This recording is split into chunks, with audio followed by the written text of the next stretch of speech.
Thanks, Felix. Thank you. Right. Actually, interesting to see so many people here. Great. Zvoni, this is welcome to the first iteration of this talk. Zvoni has told me we have 4.5 minutes per section. There are 10 sections. One of them's Q&A. Let's see how this actually works out. But my timing this morning was impeccable, so this will be great, I'm sure. What we wanted to do today was explain to you, Zvoni and myself put together a Scrum Master Learning Journey, and what we want to do is explain the thinking that was behind that and what the journey actually was and what we learned from it. And to do this, we felt it was important to give things a bit of context. Whenever I go into a company and someone says, hey, you know, these teams, they're doing 3-week sprints instead of 2-week sprints, tell them to do 2-week sprints. First thing you want to know is, why are they doing a 3-week sprint? You want context. So to give you some context as to how we came to this conclusion, we're going to start with this. And Zvoni, you can test your microphone and say hi as well. Yeah, hello. Super, it works. Great. So in the beginning, okay, there are some faces here I know are going to nod with recognition, and there are other people who I like to point out to. I wrote my first program back in 1983. That's before a lot of you were born, okay? And we're going to explain how most of the stuff goes for Zvoni and myself. We are dinosaurs, okay? We are quintessential old farts, okay? And we're making no bones about it. But as I've learned with my kids, it's important that the younger generation have something to kind of rub up against and fight against. So we feel obliged to kind of stick in our ways a little bit and offer a little bit of resistance so that people have a bit of a challenge. You say those old, boring old farts. Back then, on a ZX Spectrum, you wrote BASIC with 16 kilobytes of memory. It was mad. You basically saved things on a cassette, okay, in the good old days. And you could listen to it being saved onto the cassette.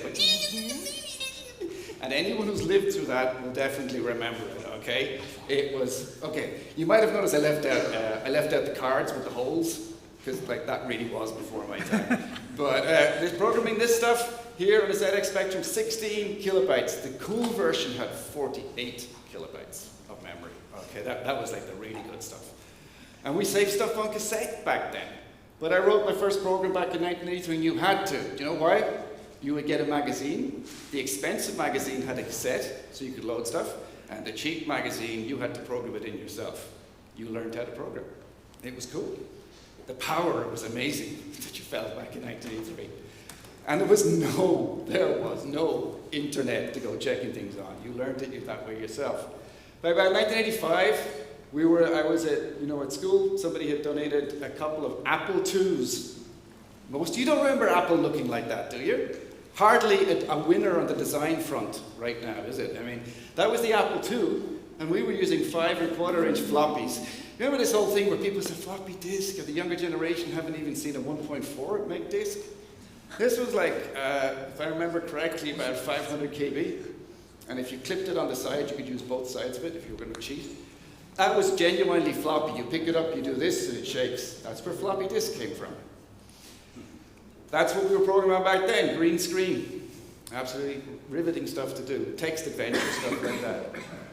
Then, by the time 1991, when I was finishing up my degree, we'd moved on to Macintoshes. Getting a bit sexier at this point. It's moving on a bit. And we've made the mediums now as well. We've got 1.44 megabytes on that.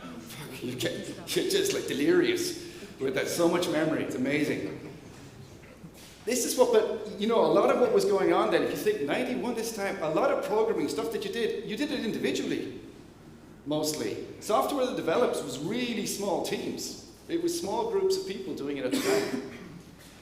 And then we move on to about 1994, and when I was doing I'm going to just drop this here, I did my PhD with artificial neural networks 30 years ago.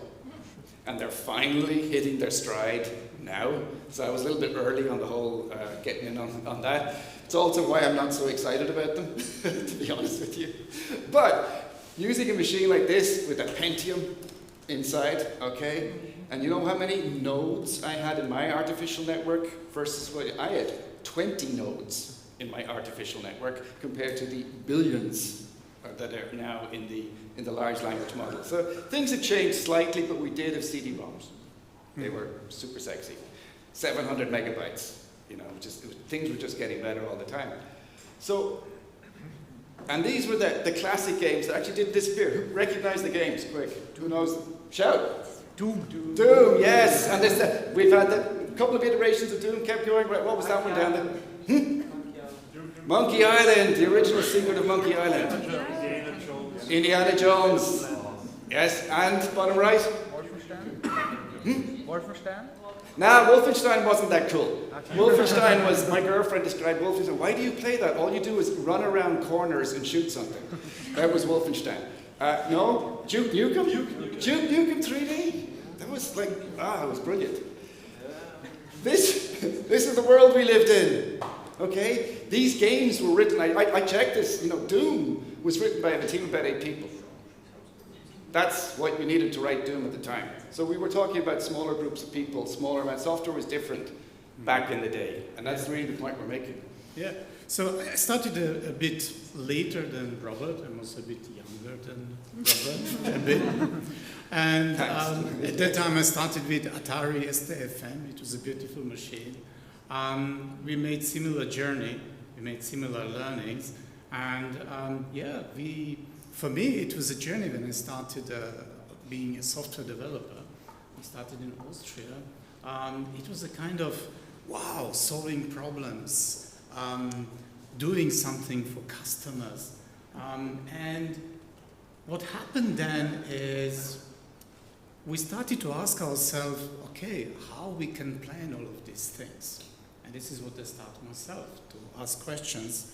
How can I plan these things? And the company said, okay, so you did something, you know a bit about the project management, so what can you do?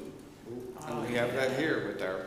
Yeah, so we started somewhere with, there was a project management institute and a project management body of knowledge. And there were all beautiful knowledge areas, really helpful. At that time, it was really good stuff and really helpful. What happened is it created something, for me it was a kind of, at that time I didn't recognize, but a lot of structures, a lot of things to create, to plan, to think about, and we ended up with project structure plans. Anybody remember them? Oh yeah. They were crossing out with one line, just for a while with one line. It's not quite finished yet, so we'll just put one line through it, okay? It's got a little bit of shading on it because we're not quite finished. And they were not bad in itself. They served the service, but they were not quite what we needed at that time. But it's okay, we had these as well. Oh. Who did Gantt charts? Come on, hands up if you've done Gantt charts. Yes. Yeah, beautiful. Yeah, the first day, or maybe the second, and then things start changing. 2 weeks in, redo it all.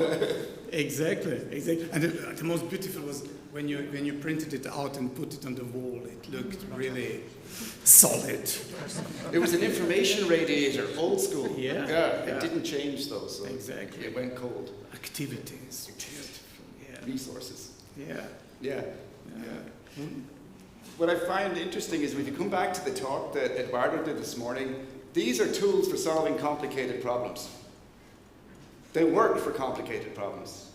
The problem is that's a tool set for complicated problems and not for complex problems. And it was interesting when Eduardo was saying what's complex and not complex, because Zvone has always said to me, he said, Robert, if there's 2 people involved, it's complex. Okay? As soon as you have people, it's not the technology that's complex. I mean, it can be. But putting people into the mix guarantees it's complex. Because you can change your mind. Just look, 2 of us. It's a complex system. Very complex. The relationship, totally complex. And we talked about the basic things behind it was the iron triangle, where the drivers were set here, the scope, cost, and time. Yeah. I mean, okay, and again, show of hands, iron triangle, resonate with anybody? Do you ever have to live with that? Oh, less hands. Interesting. Too tired. Too tired. Can't keep putting my hand up. Hey, you could just hold it up the whole time. You could just leave it up. Yeah, I did that too. Yeah, God, I suffered. Because I loved the iron triangle. So I was trying to explain it to people and kind of go, what is this? You know, when you came up with your first project plan and you go into the project steering committee and you say, we have the requirements document, we're delivering this on this time at this price, okay? There's one guarantee. There's one guarantee about that plan. One guarantee. On that date, for that cost, this product and scope will not be delivered. That is the only guarantee that you have with that plan, okay? I used to go up to project managers and say, see that your first estimated release date? Go on holidays. Book your holidays now then, because this isn't happening, okay? And if you look at it, in reality, waterfall projects, waterfall planning, it is agile. Because it does get changed. It's just the feedback loop is approximately a year to 18 months before we actually change it. So, but this is what we have to live with, right? Yeah. So we started there. It was our starting point, okay? The iron triangle, with the driver basically being the scope. And then what I found with was a beautiful description from Jim Highsmith about the evolution. The next step to this evolution was the agile iron triangle, because it changed a bit. Now the schedule was fixed and scope was allowed to be varied.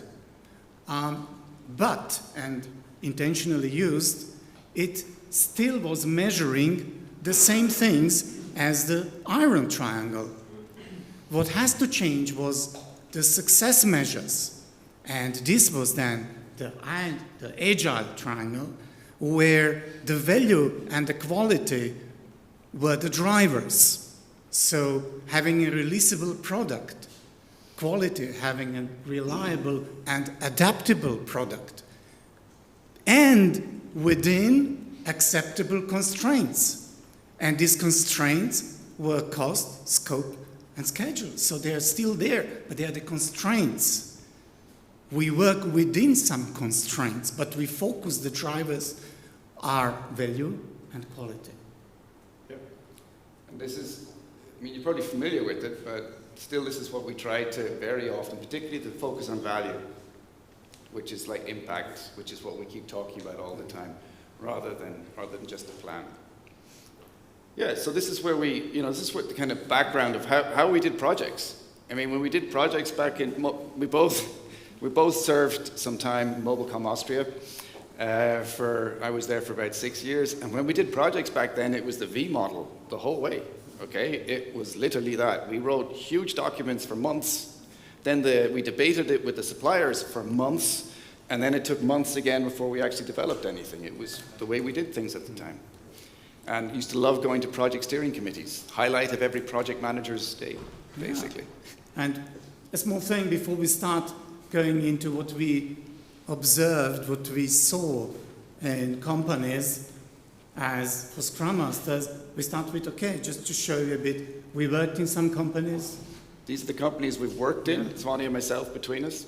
Yeah. And this is where we tried to pass over something from our experience.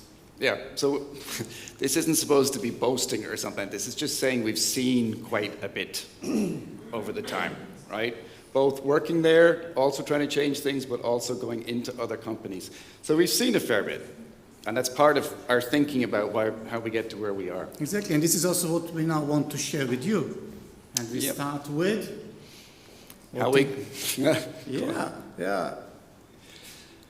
The journey, our journey, from being apprentices to Scrum Masters, our journey of practicing, learning from practice. Yeah. So we're going to put this was our experience. We're not saying it's everybody's experience. We're not saying it should be your experience. We're just saying this is, our background, where we came from and how we see things. But when we started off, Scrum Masters didn't exist in organizations. And we're talking about, put this in context, 13 to 15 years ago. Roughly. I think you started before me with the whole thing. I started with you. He taught me everything. He's to blame. And there weren't any Scrum Masters at the time. Yeah. And we were named differently because the Scrum Masters were not in systems at that time. IT project managers, Scrum developers, architects, but we were working as Scrum Masters. Sometimes, part-time. Yes. Yeah. Agile was basically an act of subversion at the time. You were going against the flow if you did Agile. That was not how things were supposed to be done. I thought this was a funny joke when I wrote it, and I realized there's also subversion, SVN. Again, I'm looking to see who's old enough to remember that one. Yes, okay. I didn't mean it that way, SVN. I meant it was an act, not quite an act of rebellion, because it wasn't that obvious, but you were trying to go under the radar. You were trying to do something that you weren't necessarily getting permission for from above. But you wanted to try something else out because you were frustrated with the way it was. Yeah. And we had to explain everything. What is Agile? What for Agile is good? Why we should do it like this? And we didn't have all the answers at the time. Exactly. And we got different kind of suggestions what we should do. Yeah.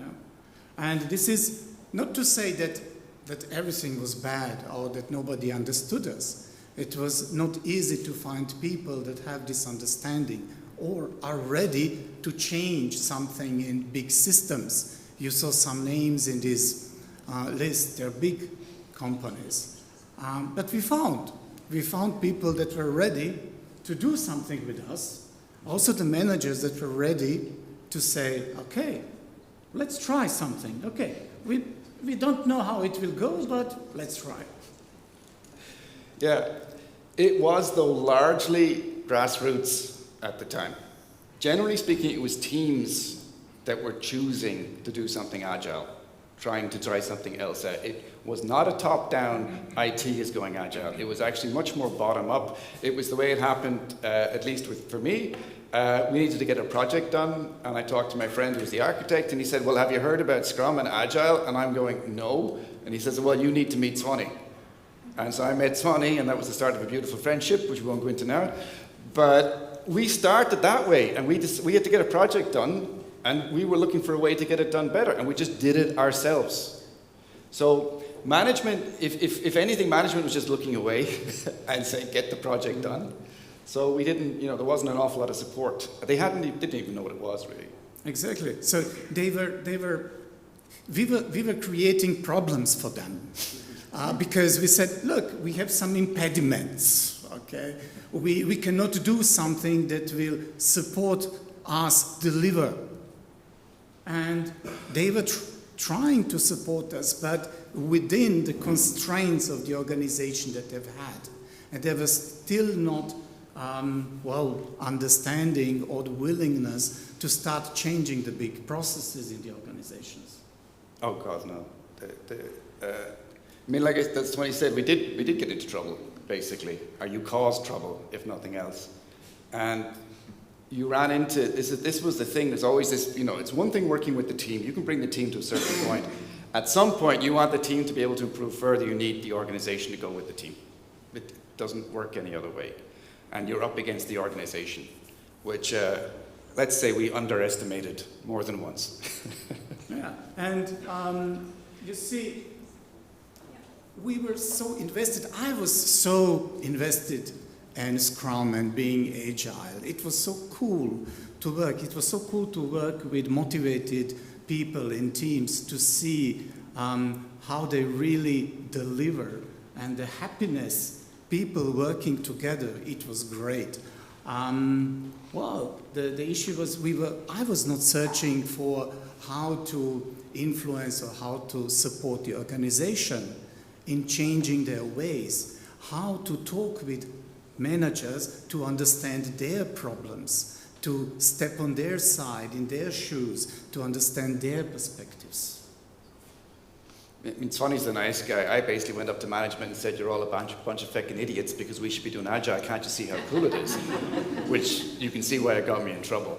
But we were caught up in the process, the methodology, the idea. We didn't realize we were trying to change something. Change as a concept Wasn't on my radar back then at all. I just thought we should be doing it like this. Why don't you understand me? I'm right. It doesn't work as a method of change at all. Singularly unsuccessful, actually, I might say. But it wasn't all bad. We learned a lot. Now it can be also seen, yeah, we had some failures. Yeah, we did something that could be done better. We learned a lot. We were motivated and had a lot of energy. We were younger. But we did find people who were prepared to work with us on it. Yeah, and we had fun. I think this was very important because, again, we were surrounded with people that were like-minded. They were working with us. They had, you know, we had our successes, and it was so beautiful to see people thrive in this environment. Admittedly, after every daily scrum, Zvone and myself would be outside smoking cigarettes, walking up and down, going, what the fuck is going on? This is not working. But it was fun, you know, we gave up smoking though. So this is what we are seeing in companies at the moment. So it doesn't mean this is happening in your company, but what we've seen in a few companies in the last while, what we think is happening now. And this is where we're putting this context thing, our background, what we're seeing at the moment. Exactly. So, Scrum Masters are now recognized position in companies. And Agile coaches as well. Yep, and to a certain extent it's been institutionalized. Okay, it's been co-opted. It's gone from being something that was subversive and on the edge into something that is recognized within the structure of the company. So it's been brought in, it's been co-opted into the situation.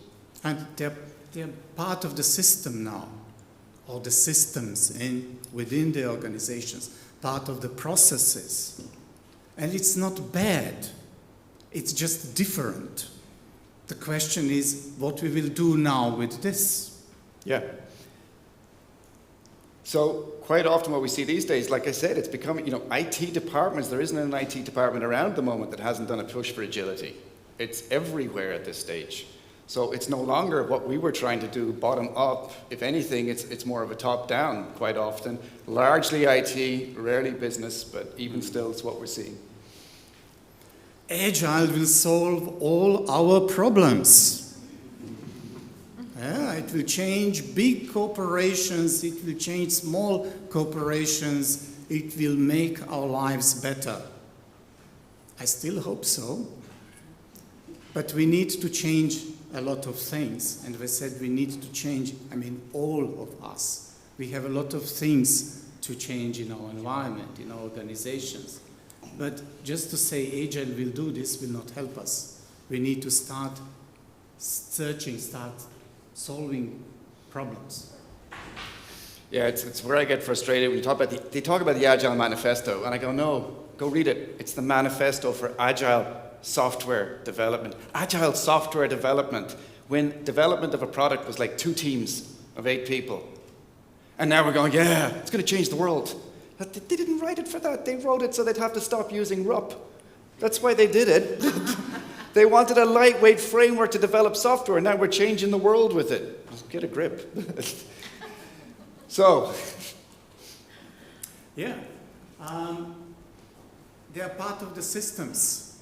They are also part of the ways that people are thinking in the systems. And if they are not aware of this, they will not see this. And what will happen is that the systems will not be changed. Yeah. Yes, basically, that you're not creating something new or fresh like we had to do at the time. It's there already. It exists. There's an idea. There's a concept behind it. There's ways of doing things in the company at the moment. Exactly. And there is seldom a way how to becoming a Scrum Master. And there is a difference for us becoming and a way to be a Scrum Master.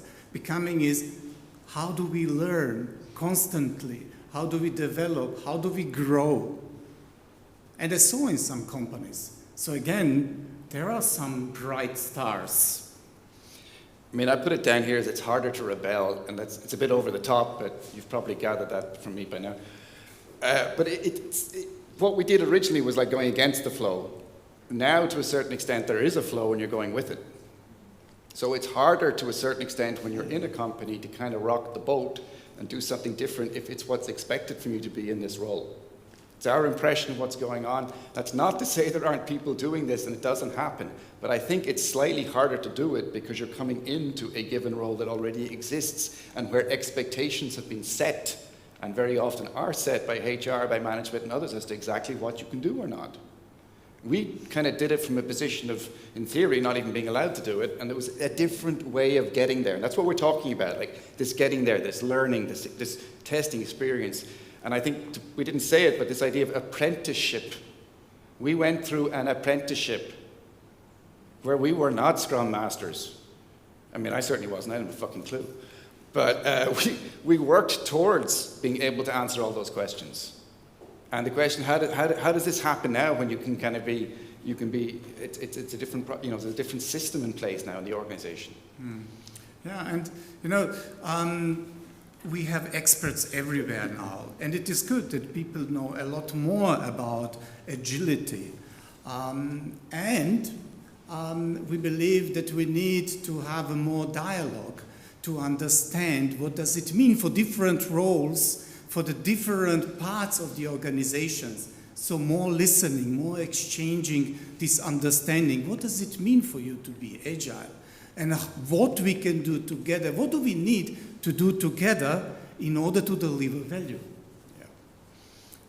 And to a certain extent, we've seen a certain amount of agile fatigue is set in. People can't hear the word anymore. It's like, oh yeah, it's the agile thing, stuff like that. So it affects how things happen as well at the moment. Yeah. A couple of plus points. Yeah. It is good. Organizations want to become agile. This is really good. There is a certain understanding that the changing environment, our VUCA world on steroids, demands something from organizations, that they change. Yep. Yeah. Communities of practice, oh, beautiful. They are spreading. There are a lot of communities of practice in organizations. The organizations are learning what does it mean to develop some practice disciplines in organizations. Yeah. And overall, like we said, there's a lot more resources out there, a lot more learning possibilities and stuff like that. We need to watch. Yeah. We're miles off the fucking time. So, what do we consider when we think about Scrum Master? This comes back to the point that we made earlier, where yes, you need to know about Scrum, but in effect, really, you're a change agent. And it doesn't really matter if you're bringing in Scrum or Safe or Less or anything else, you're still trying to change things. And you need to be equipped to support what a change actually means for people. Yeah. So what we are doing as a Scrum Masters, Agile Coaches, we are helping teams go from where they are now over the peak to the other side. What is emerging? Where do we want to go? What is next for us? And this is change. And this is where we sometimes take hands and say, let's come to the other side. Let's experience a bit how it is on the other side, but you're still safe to go back. And we always honor the past. This is important. We honor the past. Yep. We are connecting as Scrum Masters. They have a beautiful position in organizations to connect different parts, teams, product owners, different parts of the organizations, managers, leaders, inside and the outside of the organization. Intentionally building relationships. This is beautiful. This is how we will make our workplaces better. So you're probably familiar with the Agile should be familiar with the Agile competency framework. A couple of things that really at the center of it, because we forget this sometimes, is actually having lots of experience either doing Kanban or Scrum, or Agile of your taste, Crystal, whatever your Crystal meth, whatever you're into as a smackhead. Whatever you're into, but you have experience with this, you can answer the questions just like somebody, you've had a lot of time doing this. That's kind of like the apprenticeship side of it. keep going forward. We have the teaching and mentoring, we have the professional coaching and the facilitating, and then we have these 3 aspects down here which are kind of optional extras, so to speak, but you might be, if you've got a technical background, that might make it easier for you to talk to engineers and to understand their world and what's going on. You might have come from the business side of things, the PO side of things, and you're going, okay, yeah, I understand the kind of thinking that we have there from our customers. Or you might be an expert. This is the transformations, again, the change, organizational development, this side of things. So this is one competency framework that we have in our minds when we're thinking about this. Exactly. And then there is a beautiful Agile coaching growth wheel. And as we believe you know about it. And why it is so beautiful, we will not go into the details, but because in the middle there is something, self-mastery. It begins with self-mastery. This is why it's so beautiful. Yeah, we saw that actually with Paul's last one where he brought it up as a reference point. And although it says Agile Coaching Growth Wheel, this applies one-to-one for Scrum Masters as well. There's no difference there at all. Yeah, so what did we want to achieve with the Scrum Master Learning Journey? Yes, this awareness. Awareness, what? The Scrum Masters need space and time to learn, to make their own mistakes. It's not everything written down. It's not everything a process. They need to learn. Even if there is a way to be a Scrum Master in the organization, they still need to learn. And you need to practice. Yeah. Inner work, self-mastery, they work with teams. Sometimes there are conflict situations within the teams, with the organization, with managers. They need to do their inner work. How to develop a career path. It's beautiful to work together with the people development or HR departments, but work together. Not create something for them, create something with them. Yeah? And they need to practice. Yeah. That's you can see guess what the 3rd word I'm going to say is in this slide. Oh, this one. A dialogue. An organization has a beautiful role of a Scrum Master to hear these awkward conversations. You heard this in the keynote. The Scrum Masters will tell you about this because they hear a lot of things with the team, in the organization, but the organization has to go in dialogue to listen. The first thing in dialogue is to listen, yeah? To reflect and increase the level of transparency. And learn how to build experience. There are more ways how to build experience. Start with working in the teams, practicing, learning journeys, mentoring programs. There are even more things than here. But experiment, start, and, yeah, Robert. Practice. I guess there's only 3 words you need to know. Practice, practice, practice. Yeah. And this is what we feel is how do we support this? Okay, we had our way of getting there. How do we, how can we support this in the modern environment? Like I said, we're dinosaurs. So here's the structure of the course that we put together. We basically broke it up into 7 weeks, where we made space to experiment and learn.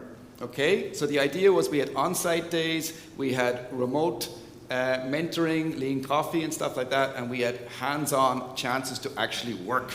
Okay, to try things out. That's why it's spread out over 7 weeks. We took 7 weeks because basically we felt that was a length of time that basically people could deal with in terms of if it was going to be 7 months, you're not going to get many people signing up for it. If it's just 2 weeks, you're not getting the practice. It was our compromise. Okay, that's what it was. We had hands-on time for learning supported by assignments. That's really important. We had also assignments. Opportunity to hear stories outside of your own organization. We'll talk very briefly, or if we have to skip something, we'll skip the public versus in-house version of it. But we did this stuff outside the organization. Yeah, just imagine. You put people together, 12, 14, 16. You create a group of people, a cohort, for learning during these 7 weeks. not only that they will hear something from us, and it is maybe the least important thing, because there are folks, there are meetups, there are a lot of things that they can learn on their own, but they will have a conversation within. I want to save your voice. Yeah. Switched on. It's switched on. Okay, thanks. So they will talk to each other from different companies. They will learn from each other. They will have a hands-on things to do. We will put them in situations where they need to solve some problems. Yeah? We will have a dialogue with them. This is what we meant with our Scrum Master Learning Journey. So here's just a quick overview of what we put into it. Not going to go into huge detail on this. The funny thing was something that we kind of took as absolutely Kneffen, the idea that we're dealing in a complex environment. Funnily enough, at the end of the first day, that's what really resonated with people, which is, I thought it was a no now, but we saw it again today with the keynote from Eduardo, this idea, and I find it still the best way of getting into people's minds. Why do we do Agile? Is we're living in a complex world. It is the only, sense and respond is the only way to handle this. And Agile offers a framework for doing this. It's like, do you have the answer? No, we don't have the answer, but we know how to get an answer. Whereas on the other side, we say, complicated, we say, yeah, we have the answer. It's wrong, but we have an answer. So we did stuff like with that. We did spend a bit of time making sure we were all talking about the same thing. We did some really hardcore, here we did, like this was sort of my side of things. We did like methodologies that help support product owners and teams. We really went kind of into this. Then Zvone went a lot more into the whole sort of what's facilitation. After we'd finished the facilitation part of the course, I said, I felt like I had to sign up for a facilitation course straight away. We underestimate that doing facilitation well. I certainly underestimated so much. Just kind of thought, because I can talk, I can facilitate. Not true. We looked at team effectiveness models, topologies, scaling frameworks, lean portfolio management, change models, team coaching versus the idea that, what the Scrum Master is actually doing in it. We did a whole bunch of stuff like that. Yeah, and you see, we talk about the different tools, different models that Scrum Masters we think should know.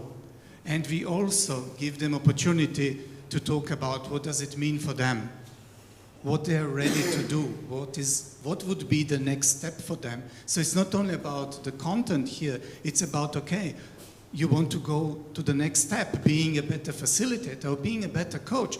Let's talk about it. What opportunities do you have? Where do you start?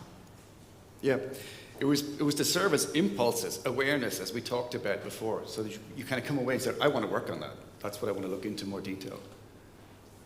Oh, I'm after fucking around. Whoop, no. Yeah. Oh, it is working here, but it's not working there. Hang on. Where's my mouse? Where's my mouse? I will just start about the public versus in-house. Okay, so we have this public version of the training, and there also could be an in-house version of the training, and there are some benefits on both. The main, or what we see that is one of the main differences, is that with the in-house training, if you build your in-house learning journey, you have a great opportunity to create something special for your organization, to put people together from different organizations, different parts of the organizations, and that they create something together. We can support, but they can create within the organization something adapted to the organization. And the emphasis with the external, or the public course basically is what you've seen before. It was much more the sharing and this learning from each other people and building up a community there. So this was this is pros and cons to both, really. One of the things is if you're doing it in-house, and what Zvone did before when he was in a different company, they took a longer length of time with it.